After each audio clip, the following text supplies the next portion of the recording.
Hey, what's going on, Rooftop Nation? Welcome to Battle of the Burnout Part 3. This is the last part of the modules that we're going through, and I really added this in here because I got a question not too long ago from someone I was doing executive coaching with about, okay, I understand how I can affect burnout with myself, but what about the other people that I'm trying to lead? What about the people who are caught up in the churn, who are caught up in those twisters and sinkholes and just can't seem to get out of it? They're consumed with that trance-like state of fear or anger, and they're temporarily blinded by that, whether it's polarized politics or, office politics, or they're worried about coming back around non-vaccinated people. Like, how do I deal with that with people who are just so burned out from remote videos that they're losing it on the screen?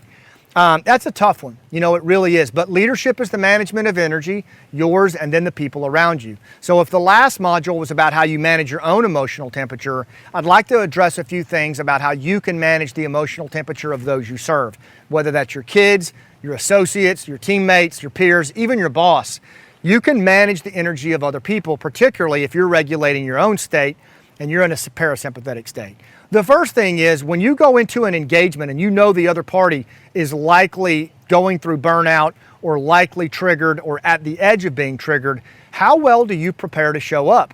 Most people just walk into the engagement. They don't prepare at all. They don't do their homework before the legwork to find out where the other party is in their head right now. They don't do any work to find out what the other party's goals are or what their pain points are. They don't talk to other third parties who have been engaged with that person recently to try to get a broader perspective and context.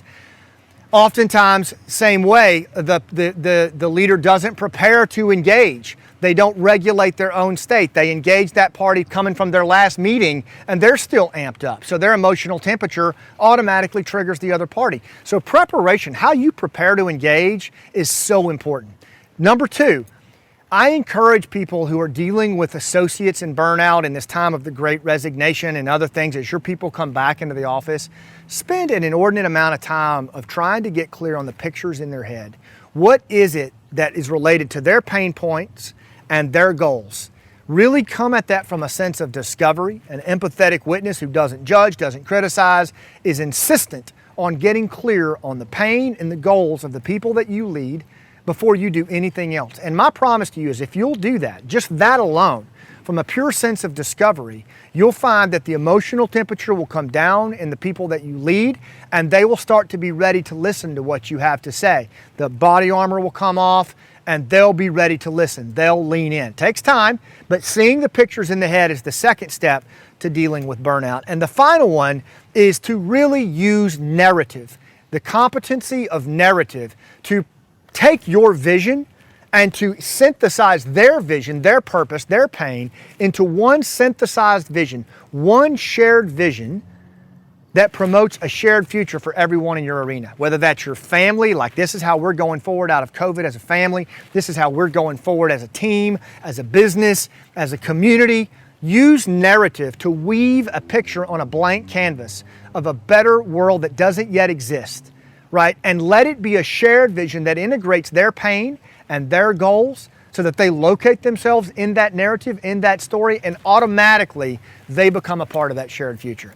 Prepare to show up, see the pictures in their head, and tell a shared vision and narrative that gives a shared future. You do those things and I guarantee you, you can start to help overcome the burnout that is permeating our society as we reemerge from the longest crisis in our history. I hope this helps. I hope that you'll share this with someone who's in those rough places. Remember, we need leaders like you, 10 million rooftop leaders in 10 years. Thanks for what you do, and I'll see you on the rooftop.